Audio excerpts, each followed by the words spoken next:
prazer estar aqui com vocês para mais uma aula.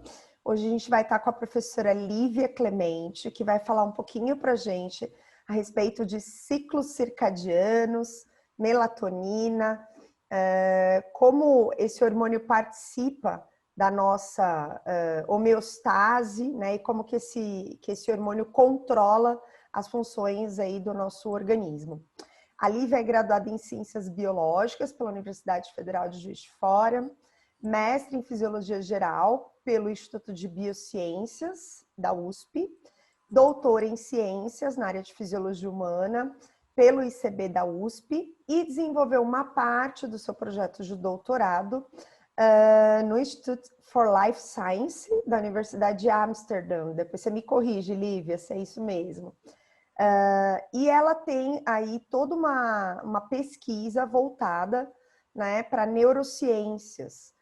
Então, a gente vai conversar um pouquinho hoje com uma expert dessa área. Lívia, muito obrigada por ter aceito o convite, obrigada por estar aqui com a gente, e a palavra é sua. Muito obrigada, Camila, agradeço o convite.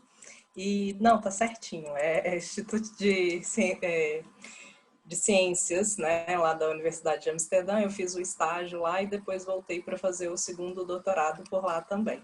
Então, esse tema de estudo, né, que eu tenho como linha é o processo de neurogênese, e a melatonina e os ritmos biológicos, eles foram inseridos nesses dois doutorados de alguma forma. Então, vou começar a falar para vocês hoje sobre o que é um ritmo biológico, o que é o que é o ciclo circadiano, por que a gente tem um sistema circadiano, e a linda da melatonina, que vocês também têm uma grande chance de se apaixonar por ela, tá bom? Que participa de tudo. Exatamente, é praticamente o santo grau. Então, vamos começar a nossa palestrinha de hoje, né? Porque é uma aula curta, né, gente? Se eu fosse falar sobre todos os efeitos de melatonina, a gente teria que fazer uma série de pelo menos umas 15 aulas. Então, vamos maneirar aí, senão as meninas vão ficar bravas. Vou começar só com o básico, tá bom? Então, vamos lá. Primeira coisa, né, que a gente tem que pensar é que na natureza a gente tinha dias, noites, e todos os organismos, né, eles foram se adaptando em função dessa variação que a gente tinha. Né? Era o principal sinal que tinha para a fisiologia do animal e para determinar como que ele ia interagir com o meio, era essa modificação de dia e noite, esse ciclo dia e noite. E por que que isso é importante? Né? Por que que a gente tenta entender o que está acontecendo durante o dia ou durante a noite? Porque a gente precisa prever qualquer coisa que vai ter alteração neste ambiente. Se você é um roedor que tem um hábito noturno, é muito importante que você entenda que durante o dia o seu predador pode não estar à solta, ou pode estar à solta, ou tentar entender se aquele espaço é mais perigoso ou menos perigoso, prever se vai ter alimento, se é a fase em que há mais disponibilidade de frutos na natureza não é melhor para a reprodução. Então, toda a nossa fisiologia, ela gira em torno dessas adaptações que foram feitas. E a possibilidade de prever qualquer alteração que tenha no ambiente. Então, essa capacidade de antecipação temporal, né, ela é muito importante para adaptar a nossa fisiologia e o nosso comportamento. Sem isso, a gente não consegue sobreviver e nem passar os nossos genes adiante, função da nossa vida, não é mesmo?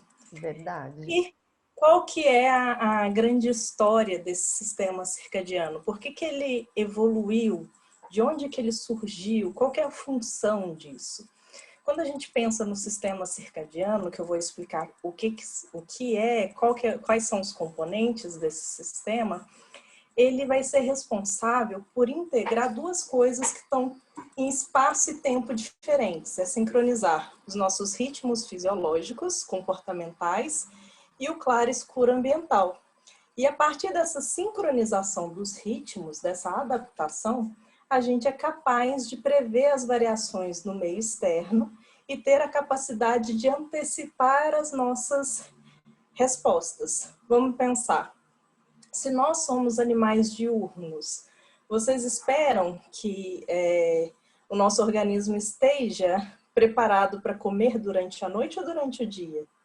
Né? Todas essas adaptações e essas questões fisiológicas, elas giram em torno desse ciclo claro-escuro ambiental.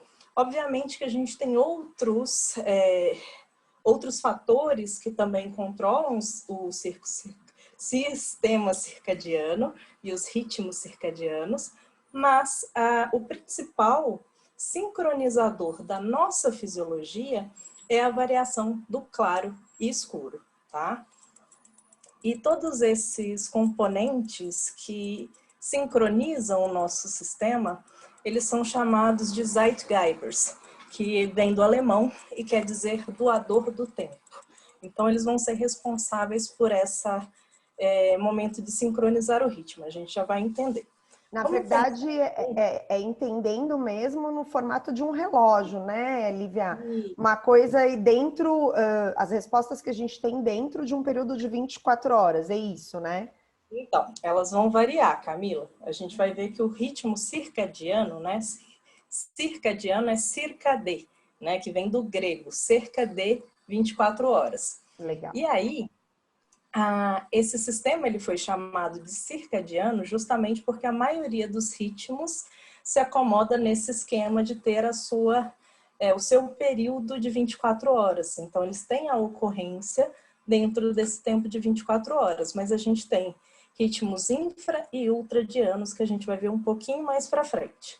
Tá. Em relação a esse sistema, né, o que a gente vai ter? Tá aparecendo a setinha, Cá? Sim. Sim? Obrigada. Sim. Então, a gente tem um temporizador externo. O principal, como a gente falou, é o claro e escuro, né? Então, a duração do fotoperíodo, as horas de iluminação. Essa luz, ela vai ter que ser percebida. Então, a gente tem uma via aferente. A aferente vem aquela informação sensorial que é levada para o sistema nervoso. Então, a gente tem receptores que vão transformar calor, luz ou qualquer uma desses fenômenos físicos em potenciais de ação, vão ser traduzidos em sinais que vão ser os potenciais de ação que chegam então para o cérebro e é a linguagem que o nosso cérebro usa, né, dentro dele. E aí o que a gente tem? A gente tem esse receptor que vai receber essa informação luminosa, então a gente tem células lá na nossa retina que percebem, né, a intensidade de luz. A gente tem algumas células especiais, diferenciadas, que estão relacionadas com a luminosidade do ciclo claro-escuro, né, do ponto de vista circadiano, são células especiais que têm um hormônio produzido também, que acaba sendo um hormônio, que é a melanopsina, e essa melanopsina ajuda a ter essa percepção da quantidade de luz necessária. Então, o crepúsculo, toda a extensão de cores é percebida por essas células diferenciais. A gente vai entender que isso é importante daqui a pouco. Então, chegou aquela informação sobre claridade, foi convertida em um sinal de potencial de ação, um sinal elétrico, químico, e isso vai ser transferido para um relógio central no cérebro. Então, parte a informação lá da retina para o hipotálamo. O hipotálamo, a gente tem que pensar nele como um centro de homeostase do nosso corpo. É um centro de equilíbrio, né? E nele está localizado os núcleos supraquiasmáticos, que é o chamado relógio central. Ali dentro, essa informação ela vai ser temporizada, ou seja, vão ter oscilações em ciclos de GM que existem nesses relógios que vão determinar qual é a via eferente, né? Como que esse sinal vai sair. Vai ser vias humorais, vão ser vias neurais, e através dessas vias eferentes, a gente vai ter a ritmicidade biológica. Vamos entender um pouquinho esse relógio central, né? O que é esse núcleo supraquiasmático? Só tem relógio lá no centro? Não. Então, a gente tem lá no hipotálamo, né? A gente tem o hipotálamo como um todo, e na porção inferior dele, a gente tem os núcleos supraquiasmáticos, que ficam acima do quiasma óptica. Então, tem uma direta relação com as nossas vias visuais. Então, a gente tem que, aqui está uma coloração, né, mostrando para vocês esses núcleos, e dentro dele é que se tem esse acoplamento de ritmos. É que você vai ter a sincronização desses potenciais de ação para estimular regiões neurais e mesmo produção de hormônios para que a gente tenha essa dimensão de dia e noite dentro do nosso corpo. E a luz vai ser o estímulo temporizador principal para esse marca-passo. Então, é a luz que seta como que funciona o nosso reloginho, tá? Legal. E ele vai influenciar todas essas suas respostas recebendo lá pelo trato retino-hipotalâmico, que a gente já vai ver, tá? Então, nos ritmos circadianos, que a gente fala que é circade, aproximadamente 24 horas, todos os ritmos que são produzidos pelo núcleo supraquiasmático, eles têm um limite de 20 a 28 horas de oscilação, tá? Então, apesar da gente dizer 24, pode ser um pouquinho menos ou um pouquinho a mais, tá bom? Tá. Ok. E aí, vamos entender como que é essa história. Ah, professora, mas essa história aí tá meio complicada. Então, tem um reloginho central. E lembra que eu perguntei para vocês, será se tem algum outro relógio? Sim. Cada célula do nosso corpo, ela tem um reloginho. Cada uma delas. E esse reloginho, ele vai ser responsável por modular a expressão gênica de cada uma das células do nosso corpo. O que isso quer dizer? Que este reloginho, ele vai modular todas as funções daquela célula. Então, a gente está falando que tem um relógio central e que existem relógios periféricos. Só que eles vão ser sincronizados. Se o reloginho do cérebro está marcando 2 horas, o reloginho do intestino tem que estar marcando 2 horas também. Então, existe essa sincronização através dos fatores humorais. E eu vou falar para vocês sobre um dos principais sincronizadores desse relógio. A gente tem glicocorticoide, mas eu vou focar na melatonina.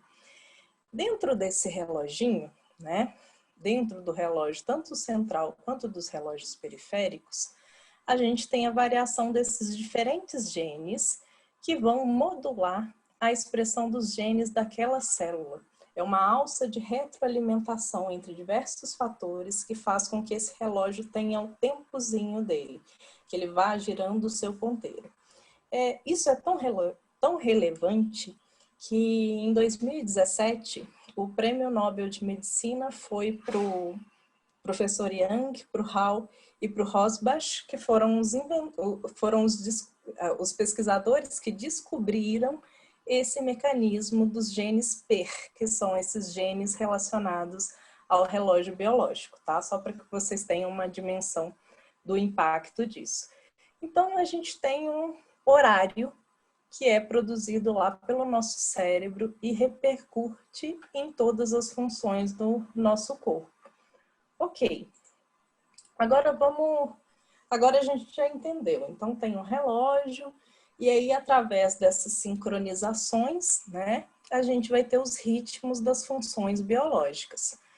Ok, mas como que a gente diz que é ritmo biológico? O que determina ter ritmo? O que é um ritmo biológico?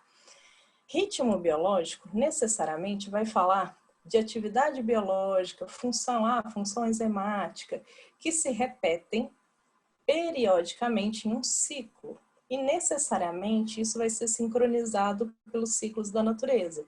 A gente pensa muito em ciclo da natureza claro e escuro para nós humanos. Sim. Mas se você é um plâncton, né, tá lá perdido no mar, o ritmo das marés é quem vai mais influenciar as funções fisiológicas do seu corpo, tá? Então, para a gente considerar um ritmo biológico como um ritmo circadiano, a gente precisa de três características básicas, tá? Primeira coisa, o ritmo, ele tem que se repetir uma vez ao dia, tá? Isso é Então, ele mínimo, vai pelo acontecer menos. Oi? Ele precisa se repetir pelo menos uma vez ao dia ou até uma vez ao dia? O circadiano uma vez ao dia, Tá. tá? A hora que a gente vê os outros, você vai ver que é um pouquinho diferente. Por isso que eu coloquei o circadiano aqui, já explicando o circadiano. Então, aquele pico ou aquele vale que acontecem no mesmo momento, a gente vai falar que ele está se repetindo. Esse é o período, ele está Sim. variando por 24 horas. Agora, esse período de repetição do ciclo, ele pode ser variável. A gente já vai ver no próximo slide. Então, a primeira coisa é, para ser circadiano, repete pelo menos uma vez no dia. Se a gente tira o elemento, a pista externa, então você sempre tem a variação de claro e escuro.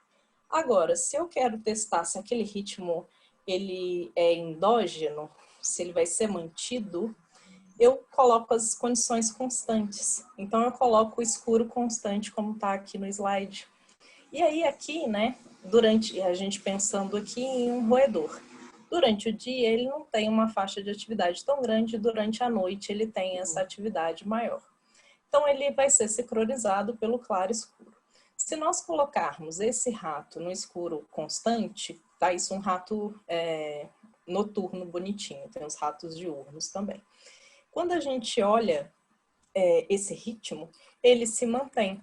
Ainda que ele tenha um atraso, ele continua. Então, mesmo na ausência da pista, aquele ritmo é gerado pelo organismo. Ele não vai depender da pista externa. Mas, para que ele seja um ritmo, ele precisa ser resetado pela exposição a algum estímulo. Então, ou vai ser o calor, ou vai ser a luz. Qualquer um desses estímulos externos, ele vai ser capaz de arrastar ou sincronizar esse ritmo. Tá? Então, se a gente estiver ali, a gente tem esse ritmo que está alterado do escuro constante. Se nós voltarmos o animal para claro e escuro, variação de claro e escuro, ele vai retomando esse ritmo até o seu padrão anterior. Então, a gente tem todo esse arrastamento de ritmo. É Então, para interessante. ser um ritmo circadiano, para ter um ritmo, a gente precisa que ele se repita, para ser circadiano, uma vez ao dia. Precisa ser endógeno, ele tem que acontecer na ausência de qualquer pista ambiental, e ele também pode ser resetado, né? Ele pode ser sincronizado por algum agente externo.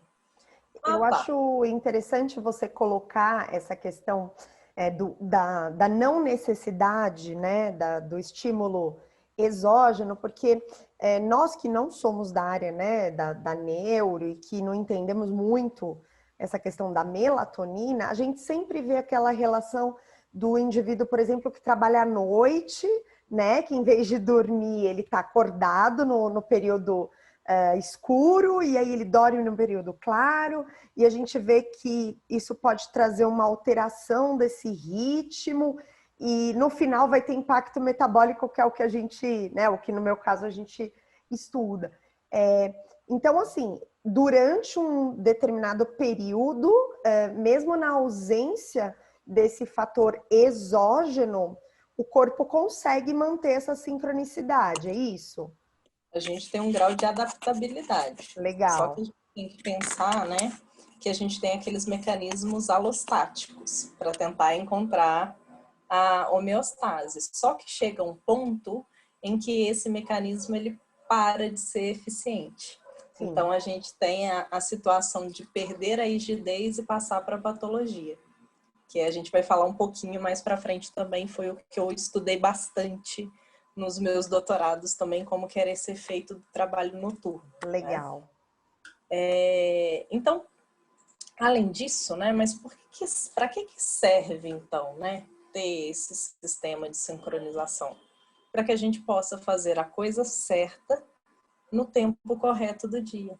Então, a nossa fisiologia toda, ela está sincronizada com o nosso ritmo de atividade e sono, nosso ciclo vigília-sono. Então, a gente tem momentos, por exemplo, 6 horas da manhã, o que vai despertar a gente, além desse aumento da pressão sanguínea, vai ser um pico de corticosterona. Então, é a hora de acordar, né? Depois disso, né, já a melatonina já está diminuída e você tem as diversas funções no nosso corpo flutuando de acordo com o dia. Então, a gente tem pico atencional, a gente tem pico de coordenação motora. Ó, aqui, por exemplo, a gente tem a coordenação motora máxima às 2h30 da tarde. A gente tem, deixa eu pensar uma outra. Memória também tem algumas alterações. A atenção, principalmente, ela é mais alta às 10 horas da manhã. Né? Existem também os diferentes cronotipos, né? As pessoas que estão mais, que se sentem mais dispostas durante o dia, muito cedo, são mais vespertinas, as pessoas que são mais nortíveras se sentem mais à vontade durante a noite, né? Para executar funções, mas a maioria das pessoas tem esse máximo de atenção às 10 horas. Então, toda a fisiologia do nosso corpo, pressão sanguínea, temperatura, tudo vai variar em função dessa resposta circadiana. Esse sinal circadiano, ele é crítico para que tudo esteja ordenado. Tudo funcionando adequadamente, né? Exatamente. Então, tá, mas e no corpo a gente vê isso? Olha só. Aqui, esse cinza simboliza a noite e esse clarinho aqui sinaliza o dia. Ó, a temperatura nossa corporal como que varia. Olha o volume da nossa urina, como varia. O fluxo de sangue cerebral, como que ele varia ao longo, né, do dia e da noite. Nossa pressão sistólica, a melatonina. A gente também tem os níveis de cortisol variando, né? Olha o pico de cortisol aqui na transição do escuro para o claro, para a gente ter, então, o despertar, né? Então, são vários hormônios que estão sendo modulados o tempo inteiro pelos ritmos circadianos. E aí a gente vai entender, né, que sempre tem aquela história, a melatonina é o hormônio da noite, um hormônio do sono. A gente vai ver que isso é um pouco de balela, tá? Então, só voltando num conceito importante que a gente tem que saber, é que conforme eu havia comentado com vocês, o que a gente tem, um período vai ser esse tempo entre 2 pontos de repetição. Ele pode acontecer tanto aqui nos picos, quanto nos vales. As repetições também acontecem no vale, né?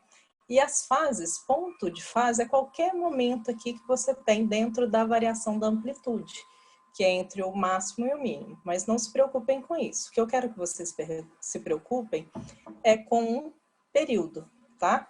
Então, se a gente tem uma variação de 24 horas, um período de 24 horas, a gente está falando sobre um ciclo circadiano. Mas é só ele que existe? Não. A gente tem, então, os circadianos que tem um período de 24 horas, então a gente tem a vigília e o sono sendo variados, a gente tem outras funções. Os ultradianos, que se repetem, né, várias vezes ao dia, a gente pode pensar no cortisol e os seus pequenos picos que acontecem ao longo do dia, que estão relacionados com o nosso período atencional. E a gente tem os infradianos, que são aqueles que demoram mais tempo do que 24 horas para se repetir. Vamos pensar aqui, nós mulheres, o ciclo menstrual. Lá na natureza, a hibernação, a migração, os ritmos reprodutivos na natureza que respondem às estações do ano também são ritmos infradianos. Então, a gente tem diferentes tipos de ritmos biológicos e a gente estuda bastante esses circadianos, tá? Ok, então a gente já sabe o que é o sistema circadiano, a gente já sabe o que é um ritmo biológico, a gente já sabe as propriedades. E eu falei da tal da melatonina e ainda não falei nada. Vamos falar então agora sobre a pineal e o produto dela, que é a melatonina, né? Bob Esponja está empolgado. Eu acho só que é interessante a gente colocar também aqui que, né, com essa história de melatonina ser o hormônio do sono e tudo mais, as pessoas não sabem, muitas pessoas não sabem que a gente produz melatonina. Sim. Que é simplesmente comprar melatonina, tomar lá 1 hora antes de deitar e ter uma noite de sonhos. Mas na verdade a gente produz essa melatonina e eu quero que você fale então a respeito dela e como ela tem um papel importantíssimo na nossa homeostase. O absurdo, né? Praticamente um dos centros da nossa fisiologia, vai dar uma coordenada geral. Então vamos lá, primeira coisa, né? A glândula pineal ela é muito mística, né? Na antiguidade, quando a gente tinha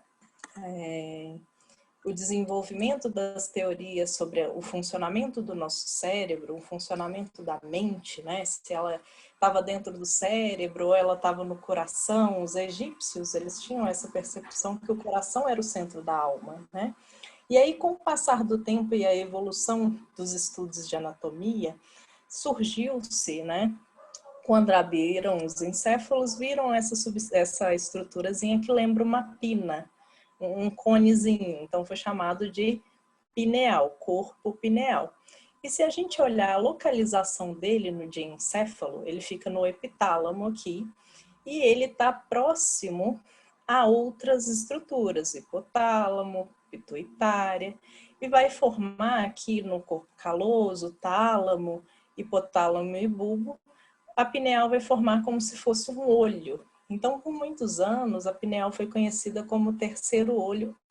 E o René Descartes, quando ele tentou explicar a mecânica fisiológica, que ele acreditava que eram fluidos que migravam no nosso corpo para executar as funções, a gente não tinha nervos, neurônios que passavam a informação, eram fluidos ou espíritos, a gente tem que ele coloca a pineal como o centro da alma, como se aquilo fosse um centro expandido da nossa consciência, ou fruto de controle do funcionamento do nosso corpo. Então, existem muitas místicas, vocês vão ver bastante coisa na internet de estimulação da pineal e por aí vai. Mas o que é principal para a gente entender a pineal? Ela produz algumas neurotrofinas, mas o principal hormônio que ela produz é a melatonina. E como que ela produz essa melatonina? Qual que é a via neural que está por trás dessa produção de melatonina? Então, como a gente tinha visto, a gente tem as variações de noite e dia. Durante o dia, a gente tem a chegada da luz e essa via de ativação, ela vai estar bloqueada. Então, só durante a noite é que a gente tem esse estímulo nas células diferenciadas que eu falei da retina, melanopsina, que vai levar essa informação luminosa, passando pelo trato retinolo-hipotalâmico até os núcleos supraquiasmáticos. De lá partem projeções neurais para outra estrutura do hipotálamo, que é o núcleo paraventricular, de onde partem projeções que passam pela coluna intermédia lateral e vão ascender para o cérebro pelo gânglio superior cervical. Se é um gânglio superior, ele vai liberar, então, noradrenalina. A hora que você tem noradrenalina liberada no interstício da glândula pineal, através de uma cadeia de reação enzimática que tem início no triptofano, a gente vai ter a produção da melatonina.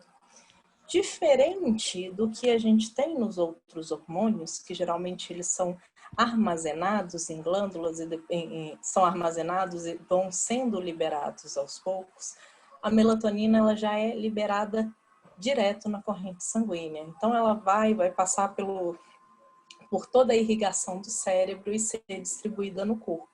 Então a melatonina pineal é a principal fonte de sincronização dos nossos ritmos. A gente também produz melatonina no intestino, a gente produz melatonina no cerebelo, a gente produz melatonina nas nossas células do sistema imune. Tem vários sítios de produção de melatonina, mas a principal produção de melatonina, que é crítica para a ritmicidade, é aquela que é produzida na glândula pineal. Ah, ok. Então, vai ser produzida a melatonina. Quanto de melatonina vai ser produzida? Vai depender, gente, do comprimento da noite.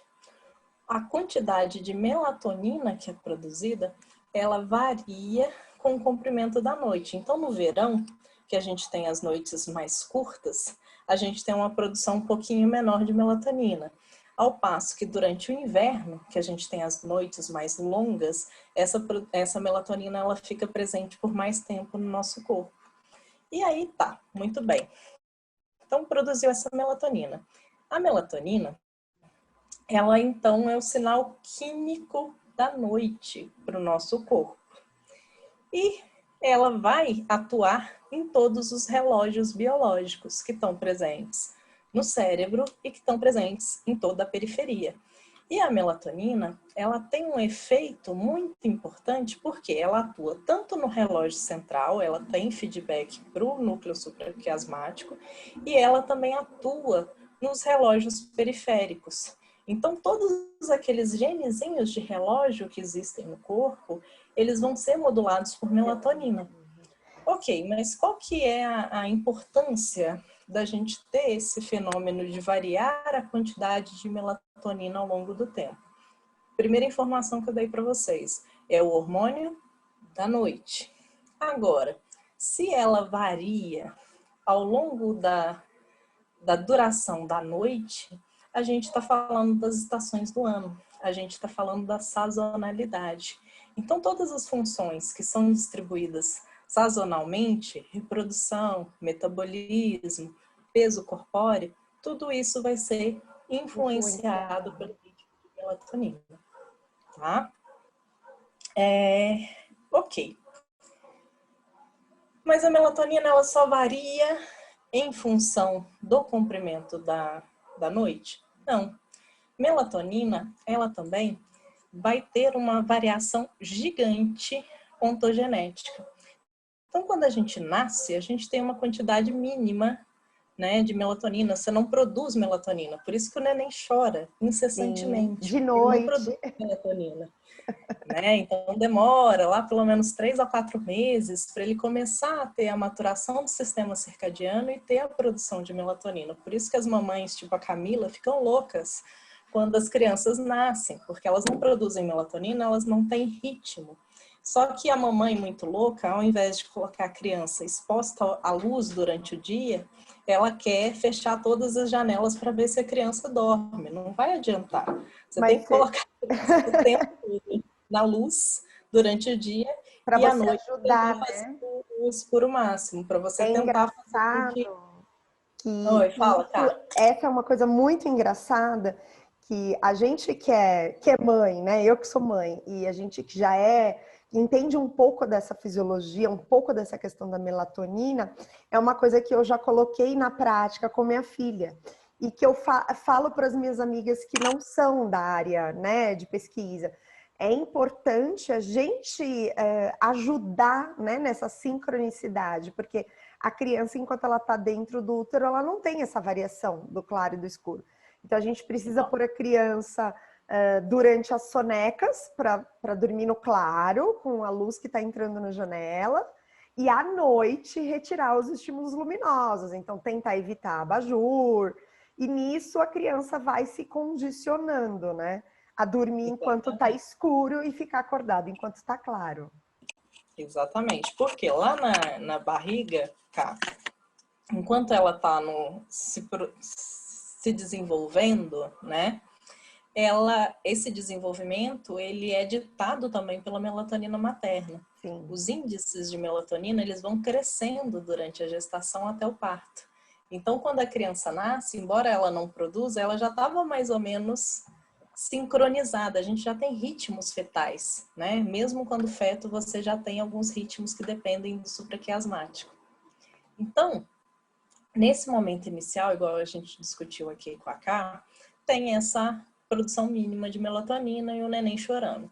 Só que conforme vai tendo um aumento no neurodesenvolvimento, ou seja, a gente está falando de um cérebro que nasce com a quantidade de neurônios e eles precisam fazer muitas conexões em resposta ao ambiente, né? Porque são essas respostas ambientais e interações e estímulos que moldam o nosso cérebro. Então, a melatonina, ela também atua nos processos plásticos neurais. Então, ela vai aumentando durante a infância. Na puberdade, a gente ainda tem um amadurecimento de algumas estruturas neurais. E quando a gente vai chegando na vida adulta, né, Cá, a gente passou ali dos 20, dos Faz 30, já vai tempo. ir ladeira abaixo. Já começa a diminuir a quantidade de melatonina produzida.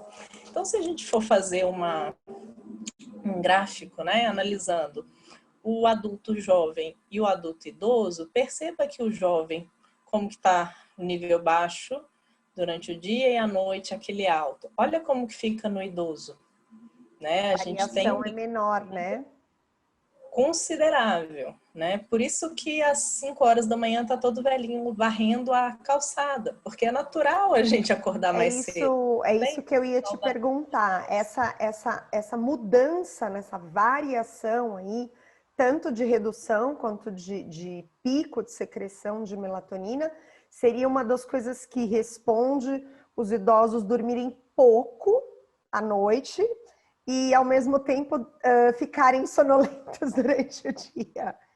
Faz sentido? exatamente. Você pode ter uma desordenação dessa melatonina.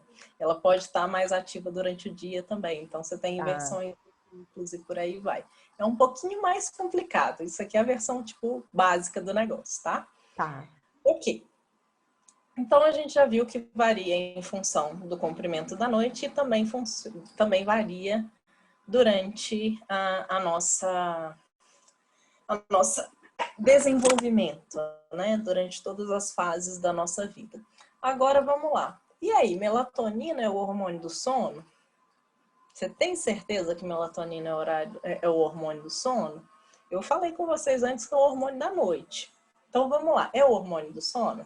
Não, não é. Já vou te responder que não, não é. Por quê? Nós somos animais diurnos, tá? Então, o disparo do nosso supraquiasmático, ele segue essa curva, que é igualzinha do animal noturno. Só que o que acontece? A hora que chega a noite, todo mundo tem o mesmo pico de melatonina, né? Ok, é noite. Olha o que acontece com o nosso cortisol e olha o que acontece com a corticosterona do animal. A gente tem uma inversão. E isso aqui está relacionado com a atividade. No animal noturno, o pico de melatonina à noite significa atividade. Então, você não pode dizer que a melatonina ela é um hormônio do sono. Se a gente voltar nesse slide aqui, vocês vão perceber uma coisa. Olha só. Olha como que a temperatura corporal ela vai diminuindo durante a noite para que a gente possa, né, resfriar o corpo, né, entrar no processo de sono. E olha quem que está subindo junto. Então, a melatonina, ela não é o hormônio que vai induzir o sono. Ela vai ajudar nessa diminuição da temperatura corpórea. E isso que vai dar a sonolência. Então, muitas vezes as pessoas atribuem a melatonina ao sono, mas isso não é verdadeiro. A melatonina é um hormônio que sinaliza quimicamente a noite para o nosso corpo. Tá? Então, ela é a expressão da noite para o nosso corpo. Primeiro Legal. mito, fake news, matado. Vamos Não lá. adianta tomar, então, melatonina para dormir melhor. Então, né? Depende. Isso aí a gente conta. Não adianta você falar que melatonina vai ter a mesma ação do que um hipnótico. Né? São coisas distintas. Sim. Não dá para você achar que você vai tomar melatonina e você vai capotar. Não, não é assim. Melatonina não faz efeito no primeiro dia igual ao hipnótico. Melatonina te ajuda a regular o seu ciclo circadiano e, por consequência, Você você dorme tem uma quando tá escuro. melhora no seu sono, né? Então, falando sobre a molécula, né, de melatonina, quimicamente ela é conhecida como N-acetil-5-metoxitriptamina, e aí ela tem alguns grupos estruturais que fazem com que ela seja anfifílica, né? Então ela é solúvel tanto em lipídios quanto em água. O que isso quer dizer do ponto de vista fisiológico? Não existe barreira para a melatonina. A melatonina entra em todos os compartimentos de todas as células, tá? E além disso, a gente tem aqui né? A melatonina sendo uma indolamina, ela também tem esse grupo pirol, e a gente tem aqui o carbono 3 e o carbono 2, que vão ser responsáveis pela propriedade antioxidante dessa molécula, que é fortíssima. É o antioxidante mais forte que existe, tá? Quando a gente compara com vitamina C, vitamina D e outras, é o que tem o maior efeito. Cássia fez uma cara estranha, tudo bem? Não, eu nunca tinha ouvido essa propriedade. Ah, ok. Surpresa. Então, pensa bem, é uma molécula que entra em qualquer compartimento celular que exista. E tem essa ação antioxidante aqui. Mas vai ser só aqui? Não. Ela também vai modular todas as enzimas que têm essa ação antioxidante. Ela vai estimular a sua produção, tá? Então, vamos falar aqui alguns efeitos de melatonina. Como eu disse, se eu fosse falar sobre todos os efeitos de melatonina, eram umas 15 aulas, pelo menos. Então, vamos lá. Primeira coisa, a gente viu que ela atua na regulação do ritmo circadiano e dos ritmos sazonais. Regula o ciclo vigília e sono. Se ela diz se é dia, se é noite, se ela também vai regular o funcionamento do nosso corpo, inclusive o que a gente precisa ir diminuindo para ter o sono, ela também tem um papel importante para o sono. Ela também regula o metabolismo energético, que é a linha de estudo lá do professor José de Paula, com quem eu fiz o meu doutorado. Vou falar com mais propriedade, com mais detalhes um pouquinho mais para frente aqui.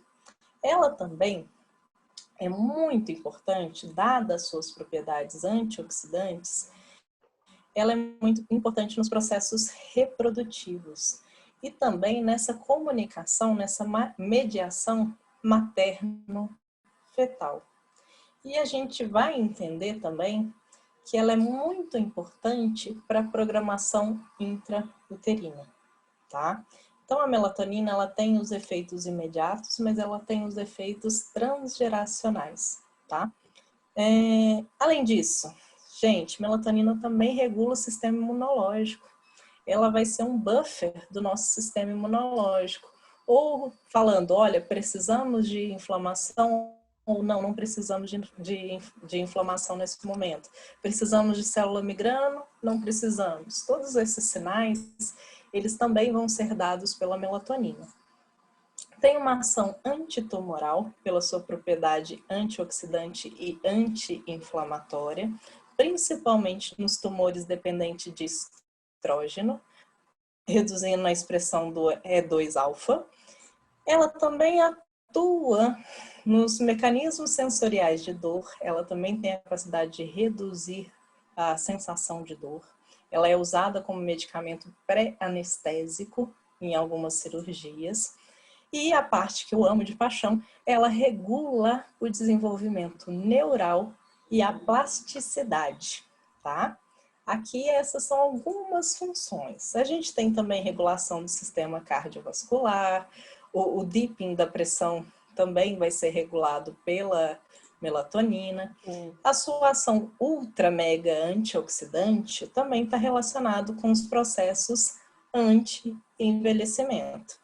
Cara, eu estou falando algumas funções, não estou falando todas. Então, vocês estão vendo que melatonina mexe com pouquíssima coisa, quase Tudo, nada. praticamente né? tudo. Praticamente tudo. Ok, então tá. Então, a gente já compreendeu que a melatonina é a expressão química da noite, regula o ciclo circadiano. Mas e aí? Ela tem esse monte de efeito benéfico, mas ela só é produzida de noite. E aí? Como é que ela faz esses efeitos acontecerem quando ela não está presente? Então, gente, nós já vimos, né, que a melatonina, então, não é o hormônio da noite. Ela é a expressão química da noite para o nosso corpo. Então, ela regula os nossos ritmos circadianos e a gente viu uma lista ali de algumas funções que a melatonina tem, né? Os efeitos benéficos dela. Mas se ela é produzida só à noite, como é que ela faz essa ação? Por que ela tem esse efeito durante o dia? Quando a gente pensa em melatonina, a gente tem que pensar nela de uma forma um pouquinho diferente sobre os efeitos. Ela tem, do ponto de vista fisiológico, os mecanismos clássicos de ação. Ela vai exercer o seu efeito através de receptores. Então, a gente tem receptores MT1, MT2, que são receptores transmembrânicos associados à proteína G, e a gente tem um receptor citosólico, por assim dizer, nuclear, na verdade, por assim dizer, e a gente tem as ações não dependentes de receptor, quando a melatonina ela se liga especificamente a radicais livres, por exemplo. Então, quando a gente pensa na melatonina, ela tem esses efeitos que vão ser imediatos ou vão ser prospectivos, de longo prazo. O imediato seria durante a noite, prospectivo, o que vem depois. Lembrando que a gente tem um efeito cronobiótico, então ela está gerando ritmos biológicos com o seu ritmo. A gente tem um efeito sazonal da melatonina e a gente vai ver alguma coisinha também desse efeito transgeracional. Como que é essa história, então? A gente tem esses efeitos imediatos. Então, está acontecendo durante a noite. Ali a melatonina chegou, foi atuar lá no núcleo, ou se ligou aos seus receptores e desencadeou os diferentes caminhos, né, que podem ter, as vias metabólicas. E os efeitos prospectivos, que acontecem durante o dia ou durante meses, semanas, eles vão estar relacionados, né, com aqueles clock genes, porque melatonina ela vai programar aquele relógio para executar a função durante o dia, mesmo que ela tenha estado presente só durante a noite. Então, ela é um sinal de programação desse efeito. Tá? O efeito ele vai durar as 24 horas, na verdade. Sim, pode durar até mais do que isso quando a gente pensa nos ritmos mais de longo prazo. Então, a gente tem esse efeito da melatonina modulado por essa ação no ciclo desses clock genes. Porque a maioria dos genes que são expressos por aquela célula, me perdoem, eles vão ser controlados por esses genes de relógio. Então, essa organização da síntese, né, de proteínas induzida por esse controle dos clock genes é que faz com que tenha esse efeito, né, diferencial que vai estar relacionado com o tempo. Então, pode ter esses efeitos de longo prazo. É assim que a melatonina, ela está presente mesmo quando ela não está presente, porque ela já setou todas aquelas funções biológicas para acontecer num determinado tempo, tá? Ficou claro, Cá? Deu para pegar? Super. Porque geralmente essa história de clock genes, todo mundo só abre o olho e desespera. Eu não falei dos alces de looping justamente para o pessoal não surtar. E aí, eu vou falar um pouquinho sobre essa ação da melatonina no metabolismo energético. Então, a gente tem que pensar ela no ponto de vista fisiológico, então ela tem a sua ação em receptores, a sua presença vai atuar em algumas funções biológicas. A gente tem que pensar ela do ponto de vista também cronobiológico. Como é que ela ordena essas funções? Então, se a gente for pensar do ponto de vista fisiológico, né, qual que vai ser a principal ação da melatonina? Sinergismo com a insulina. Então, ela vai potencializar todas as ações da insulina. Toda a via de sinalização da insulina vai ser potencializado pela melatonina. Então, essa variação diária de melatonina, ela também é muito importante para a ação insulínica no nosso corpo. E se a gente tira a melatonina, a gente tem resistência insulínica, intolerância à glicose, secreção inadequada de insulina e quadro de dislipidemia. Então, a gente está falando que melatonina ela tem ação importante em vários trechos do nosso metabolismo energético. E aí, como eu disse a vocês, a gente tem que pensar que a melatonina, ela também é um sinal para o corpo, para ele adequar a diferentes momentos. Então, durante o dia, né, a gente não tem a produção de melatonina, mas ela está lá agindo nos clock genes. Melatonina, ela atua nos centros de controle que a gente tem lá no hipotálamo, para despertar a fome. A melatonina, ela também controla o comportamento alimentar, a busca pelo alimento. Ela também é um sinal. E lá no fígado e no tecido adiposo, está chegando o sinal de vamos guardar energia, né? Vamos armazenar essa energia para depois a gente poder usar isso quando a gente não estiver buscando comida.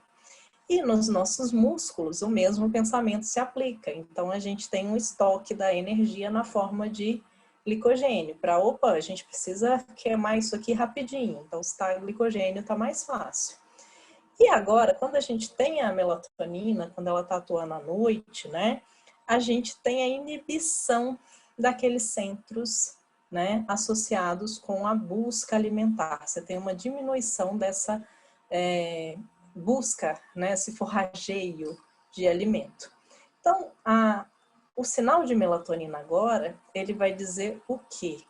Hora de gastar energia. Hora de mexer com o nosso calor. Então, a melatonina, ela também atua no nosso tecido adiposo. A melatonina é muito importante para o processo de Browning, né? Então, existem várias ações de melatonina, né? Aqui eu estou citando só algumas, tá, gente? Seu Zé Tipola um dia vai dar uma aula para vocês, vocês vão saber tudo sobre isso aqui. eu acho interessante esse infográfico que você trouxe, porque ele responde muito daquele questionamento inicial que eu fiz, né? Dos indivíduos que trabalham à noite. Sim. A gente que trabalha com doença crônica, a gente vê muito essa relação do indivíduo que trabalha à noite por muitos anos da vida, e esse comprometimento metabólico, essa predisposição ao quadro de resistência à insulina. E isso responde muito o que a gente vê, né, na prática, ali na hora que a gente vai atender o paciente. E uma outra coisa que também me lembrou quando você falou da questão da ingestão alimentar é que existe um transtorno alimentar, eu vou puxar, né, para nutrição, existe um transtorno alimentar chamado transtorno do comer noturno, que é aquele indivíduo, né, que ele acorda bem mais tarde, dorme muito mais tarde, e assim, 70% da ingestão alimentar dele vai acontecer depois das 7 horas da noite, né? E aí ele tem todo esse impacto metabólico. E aí a minha pergunta é, provavelmente esse indivíduo tem também um descompasso nessa secreção aí da melatonina, né? Com certeza absoluta. Legal. Com certeza absoluta. Você vai ver, tudo isso que você está falando vai entrar em quando eu falar o que é a desincronização. Que aí tem todas essas repercussões que a gente tem metabólicas. Além dessa história de melatonina, quando a gente pensa, né, no balanço energético, a gente pensa na aquisição do alimento, o armazenamento e o gasto, o dispêndio. Todas as etapas do metabolismo energético são moduladas por melatonina. Qual que é o produto final do balanço energético? Não é o peso? Sim. Melatonina também modula o peso. Melatonina tem efeito meu Deus! Muito obrigada, não saiu. Aqui percebam, a gente tem um grupo controle, um grupo obeso e um grupo que recebe melatonina. Percebe como que se dá a diminuição, né, desses parâmetros, e também a quantidade de gordura armazenada, ela também é modificada. Em relação a isso, né, a gente não pode ficar falando muito sobre melatonina e o peso corpóreo. Por quê? Porque, de fato, emagrece. Melatonina, ela tem esse efeito de emagrecer. Vai emagrecer muito? Não, vai emagrecer ali 3, 4 quilos. qual que é o efeito principal da melatonina? Não é modular esse balanço energético? Sim, Então, ele entra em equilíbrio. Se ele sim, está em equilíbrio, você tem manutenção do peso. sim. Então, ela é importantíssima para essa manutenção do peso. Então, vamos lá. Então, se a melatonina está agindo nesses clock genes e está distribuindo as nossas funções metabólicas com o dia e com a noite. À noite, vamos dormir, né? Vamos gastar energia. De dia, vamos buscar energia, vamos alimentar. Quando a gente tem... chega aquele momento do tilt. E aí? Então tá, melatonina tá lá no metabolismo energético, tem aquele monte de função. E aí, o que acontece quando ela tá fora? Quando ela tá ausente? Né? Shit, we are out of melatonin. O que vai acontecer com a gente? Primeira Uma coisa. bagunça geral. O que é uma coisa importantíssima que reduz a produção de melatonina? A luz. Comprimento de onda azul, a maior parte do comprimento de onda azul, ele é capaz de interromper a produção de melatonina. Então, se a gente tiver um flash de luz com uma intensidade maior do que 200 lux, a gente tem essa supressão da produção de melatonina. Então, estar exposto à luz, à tela do celular, ao computador, que tem Sim, esse comprimento de onda azul, com bastante intensidade, faz com que a gente tenha uma redução. Percebe isso aqui? A linha pontilhada, né? Seria a sua produção normal de melatonina. uhum. Veja o que um flash de luz faz com a sua melatonina. Agora, imagina isso ao longo do tempo. Lembra que a gente tem aquele mecanismo lá, os mecanismos alostáticos para buscar o equilíbrio, só que chega um certo ponto que, Tudo tem um peraí, limite, né? não vai funcionar. E aí a gente vai ter uma ruptura. E aí a gente vai ter uma desincronização metabólica. A gente vai ter, então, que toda essa ritmicidade que é produzida para a atividade, para a vigília e o repouso, em termos energéticos, isso vai estar totalmente alterado. Então, a gente vai ter a cronorruptura gerando distúrbios metabólicos e os distúrbios metabólicos gerando a cronorruptura. Como consequência, a gente tem Obesidade. obesidade.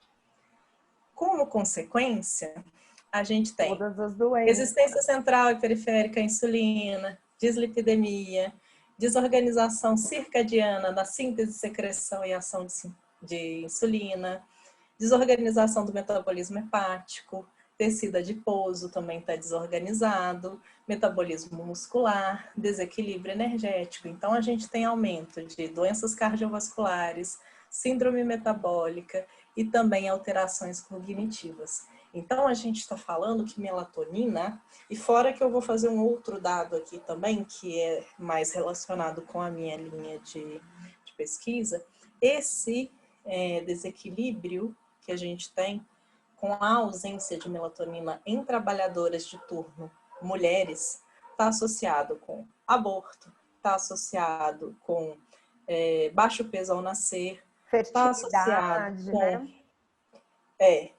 infertilidade e também, né, em mulheres, aumenta em quase 45% a possibilidade de você desenvolver câncer de mama.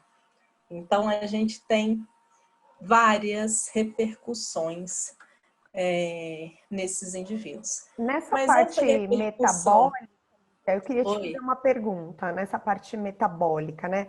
Você comentou desse impacto na fertilidade e também na viabilidade, né, desse feto aí, da mulher que chega a engravidar.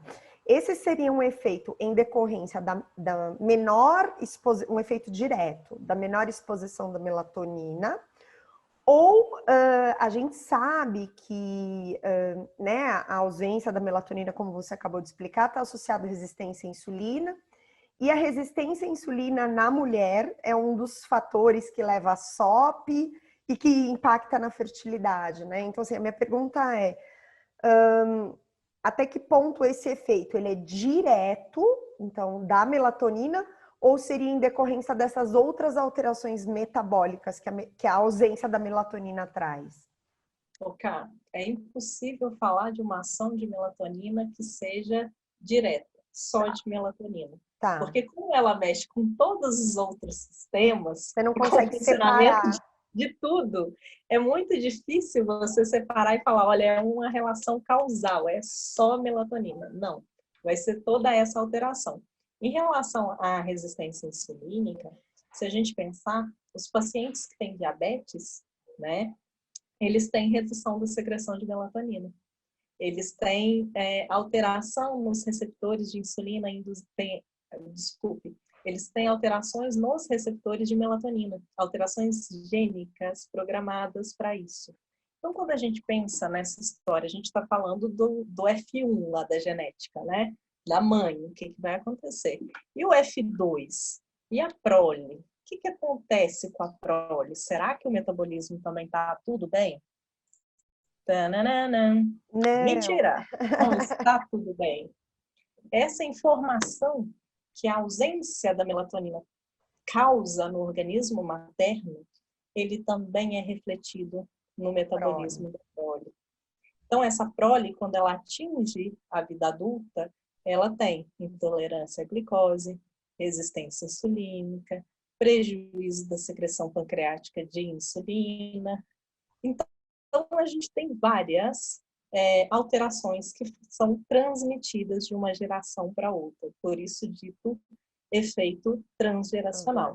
Aí está uma revisão da parte minha recente, que tem toda essa história. A gente conta, né, melatonina, qual que é o papel dela na reprodução, antes a gente faz esse levantamento, na gestação, na lactação, na fisiologia, e depois a gente fala desse efeito de programação que a gente tem, efeito de programação, né? Agora, lembra que eu falei que melatonina também atua no sistema imunológico? Sim. Tem a proposição do eixo imune-pineal, né? Que seria um dos eixos que vai controlar a nossa resposta imune. Por quê? Porque melatonina, lembra lá, a gente tem a função antioxidante, função de gerar os ritmos biológicos, e ela vai ter a ação anti-inflamatória. Ela vai diminuir esse lançamento de citocinas. E também ela também é um fator para inibição de angiogênese, de metástase e proliferação, quando a gente tem os quadros de câncer, né, para evitá-los. Então, melatonina, ela tem a função de inibição de edema, de apoptose, do estresse oxidativo. E aqui também ela vai modular a inflamação. Ela vai modular essas citocinas, né? Esse aumento exacerbado de citocinas. Ela mexe em quase tudo dentro do sistema imune, na resposta adaptativa. E a gente tem também que a melatonina, atuando nas células T, nas células beta, células B, desculpa, você tem que ela também regula a diferenciação dessas células e a produção de citocinas. Ah, mas é só isso? Não tem aquela história da ritmicidade? Sim. Sabe aquelas células que a gente tem na medula óssea, que vai dar origem a todos esses subtipos? A melatonina, ela também modula o ritmo que essas células vão ser produzidas e liberadas. Por que será que a gente se sente mais doentinho durante a noite? Né? Tudo tem uma relação com essa história de melatonina.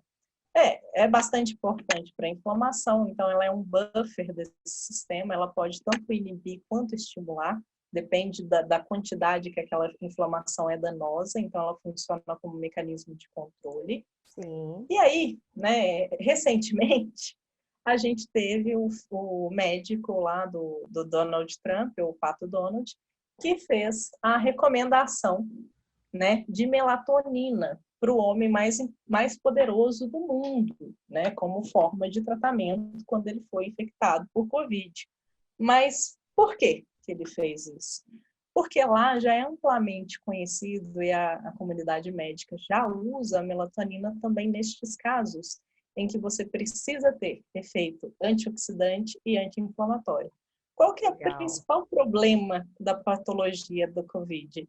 É a tempestade de inflamatória. citocinas. Então, onde que isso aqui, todos esses mecanismos relacionados com essa tempestade, melatonina não vai influenciar na quantidade de citocina produzida? Sim, então, ela pode totalmente. ter esse efeito, né?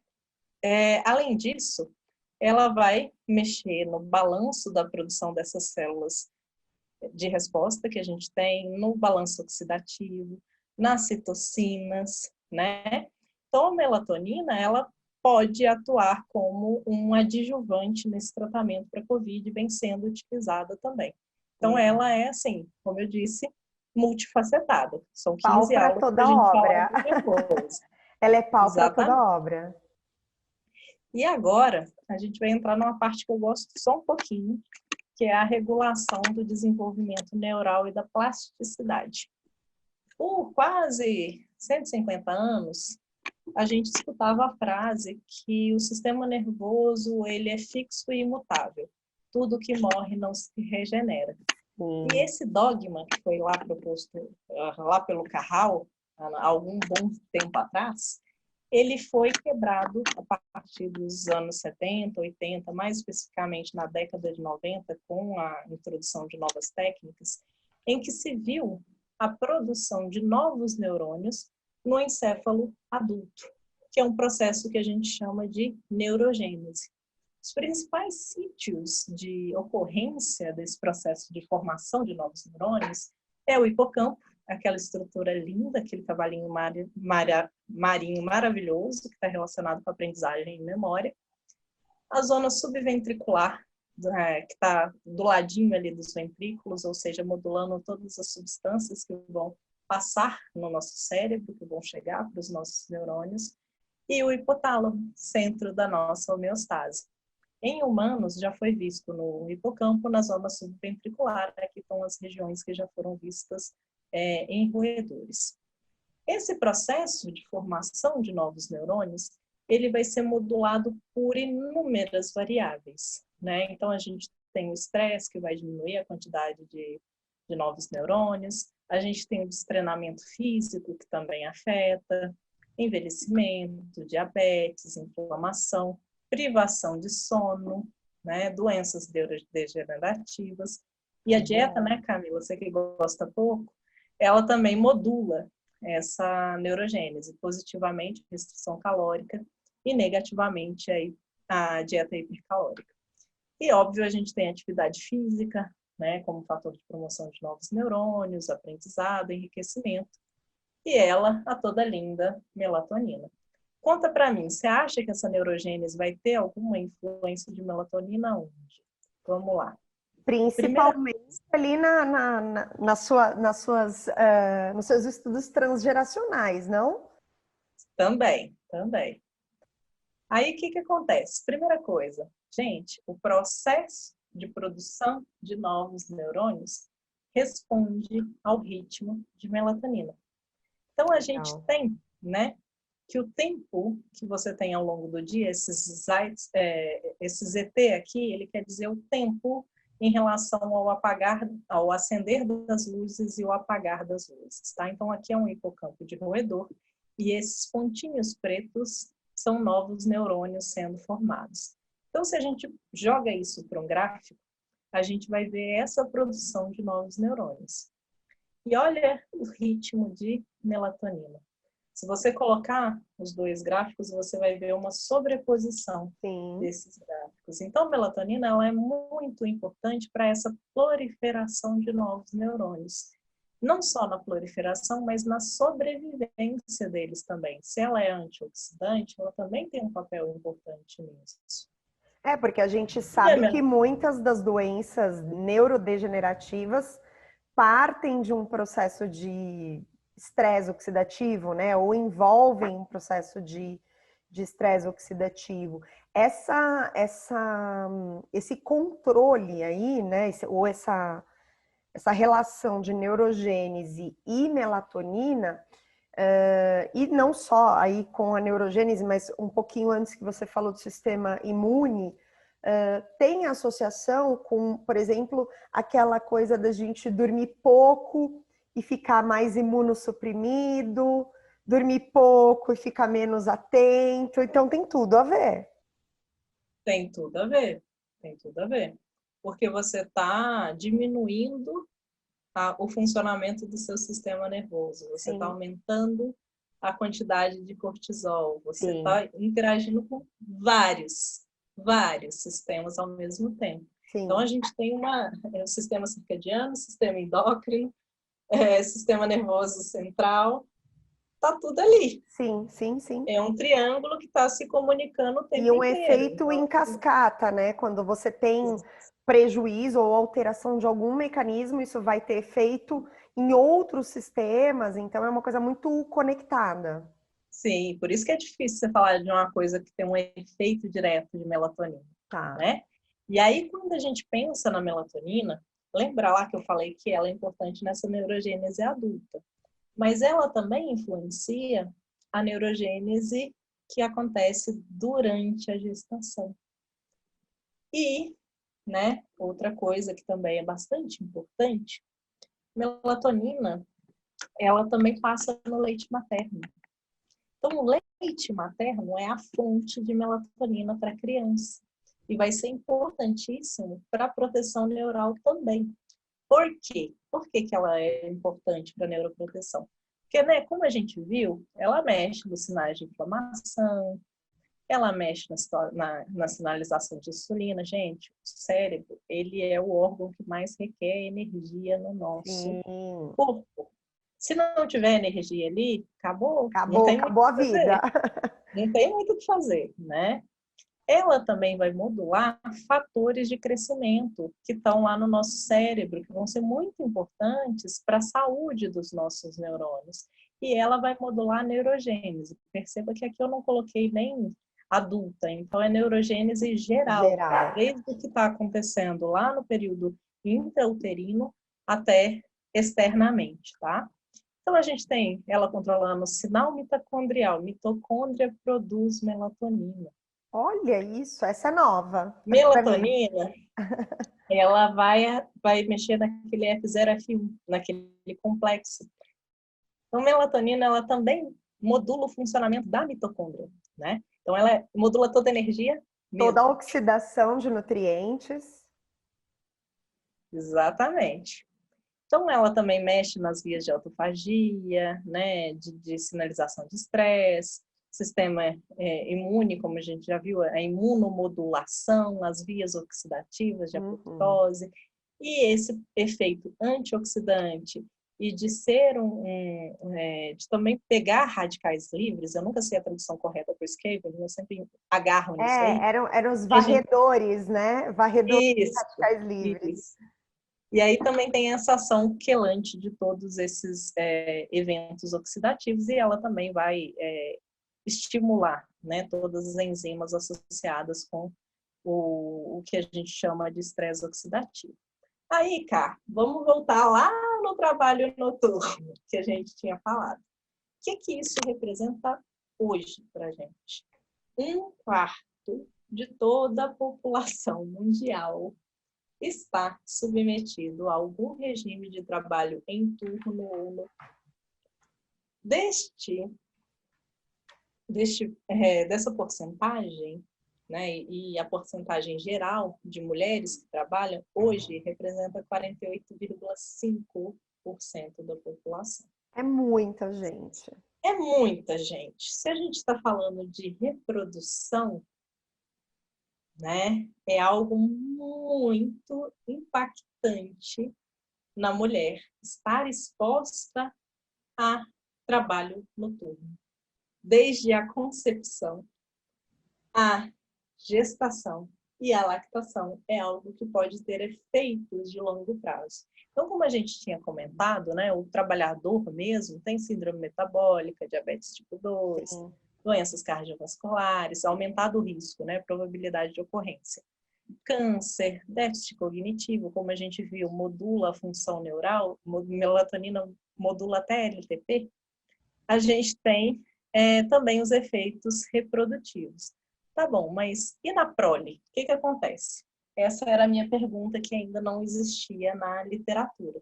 E eu fui olhar isso com um modelo de roedores, né? Para depois a gente fazer a correlação com os dados em humanos, que é o que a gente está fazendo agora.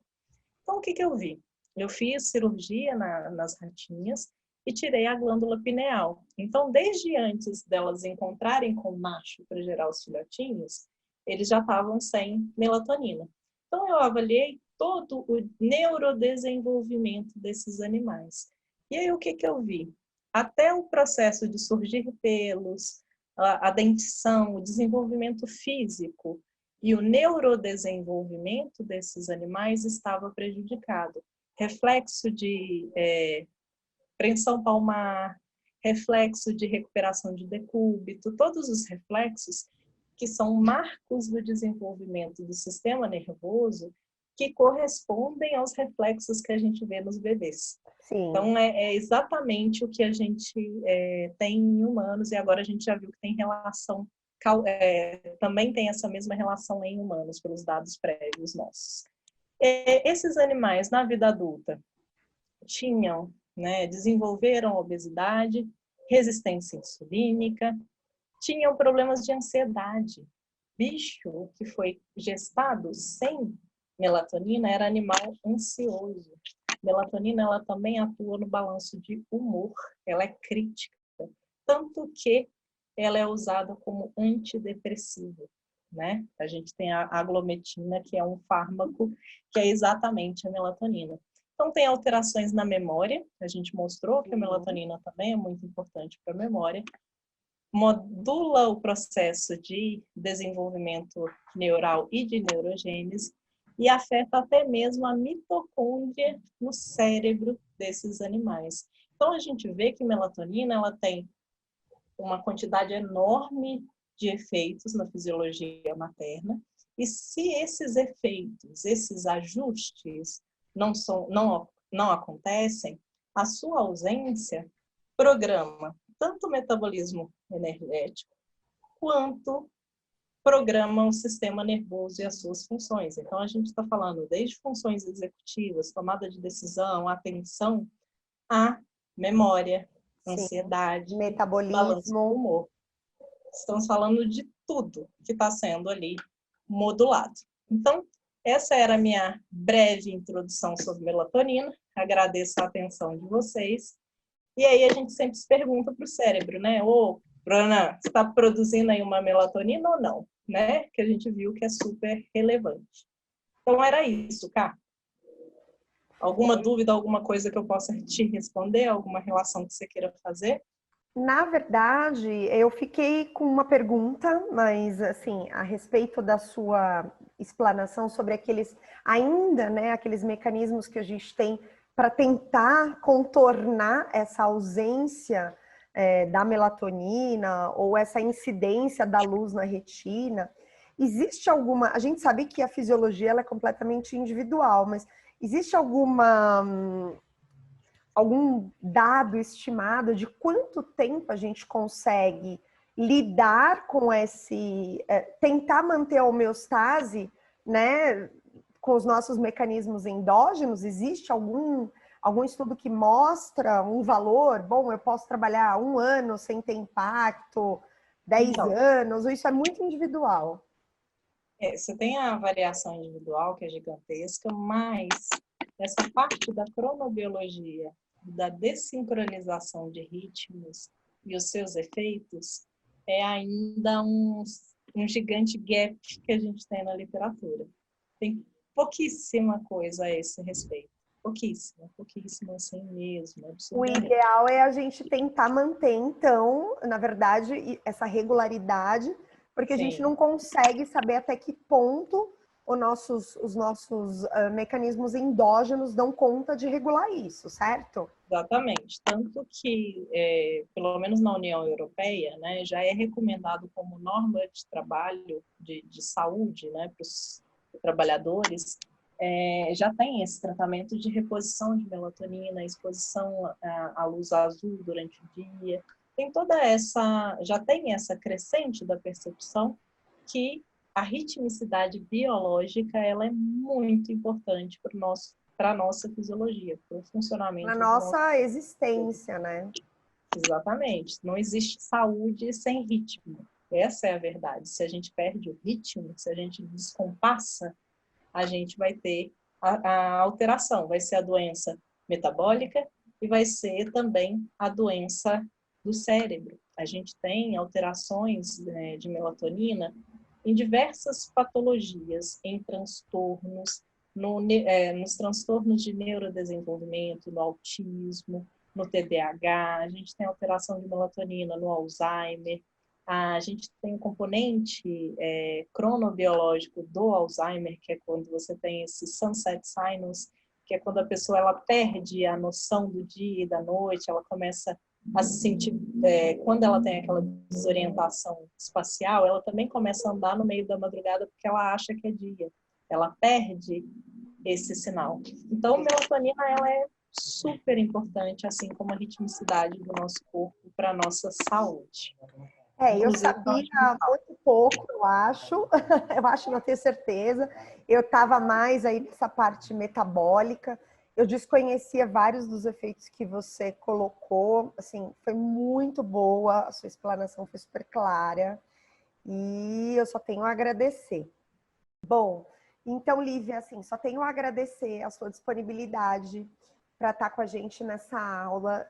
Você trouxe muito conhecimento bacana, muitas coisas novas, principalmente para mim, eu acho que para quem vai assistir essas aulas, né, com relação a esses efeitos da melatonina, foi super bacana.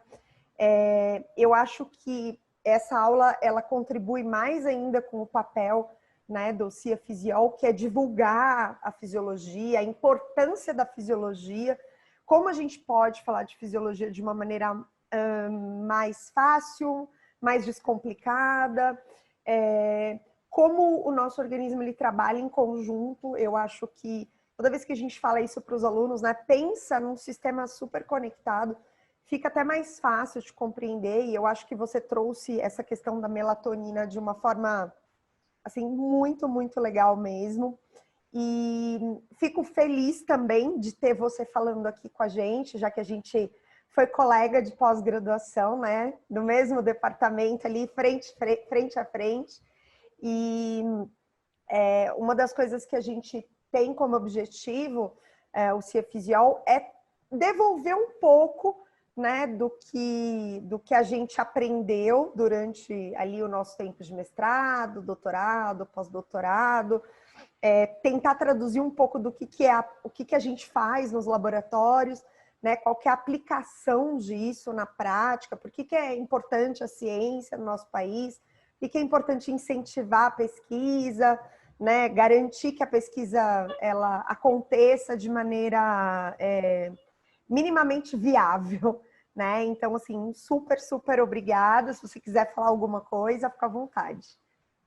Eu agradeço muito o convite, eu sou muito fã da iniciativa de vocês, porque a gente tem esse peso, né, na consciência de o quanto a gente devolve para a sociedade tudo que nos foi investido na construção do nosso conhecimento, que não tem que ser conhecimento nosso, é um conhecimento público. Sim. A gente está dentro da ciência, a gente está dentro da educação porque a gente quer melhorar o mundo, a gente quer melhorar a humanidade, a gente quer gerar soluções para os problemas dela, né? Então, eu agradeço imensamente, foi realmente uma oportunidade de fazer essa divulgação, mostrar que melatonina não é o hormônio do sono, que ela tem um monte de ação e ela é esse sistema integrador também, né? Junto com o sistema circadiano, a gente tem a integração de toda a fisiologia e a gente não pode olhar para uma parte do corpo e pensar só nela. Ela está sofrendo influência de tudo que está ali do lado. E isso é muito importante de entender, para a gente entender por que um experimento in vitro ele é tão diferente de um experimento que é feito quando a gente tem um modelo animal, quando a gente passa para a fisiologia de outra espécie, né? Então, o desenvolvimento de todo o conhecimento que a gente tem sobre o funcionamento do corpo, para a gente poder entender como que os fármacos agem, o que leva ao processo de doença, como que a gente freia o processo de doença, tudo passa por trás desse conhecimento básico. Se a gente não tem fisiologia, a gente não sabe nada. Essa é a grande história. Com né? certeza. E as pessoas não conseguem, muitas vezes, visualizar a aplicação disso, né? Então, isso é o start, é o ponto inicial para lá na frente você ter um medicamento, uma vacina, algum tratamento aí, e você não consegue entender nada, nenhuma doença, você não consegue atuar, seja em qualquer área da saúde, como profissional mesmo, se você não entende como que aquele organismo deveria funcionar durante aquela homeostase. Então, assim, foi muito bacana, adorei. Muito obrigada. Volto com prazer. Precisou da neuro também, estamos aí. Um beijo, minha querida. Beijo.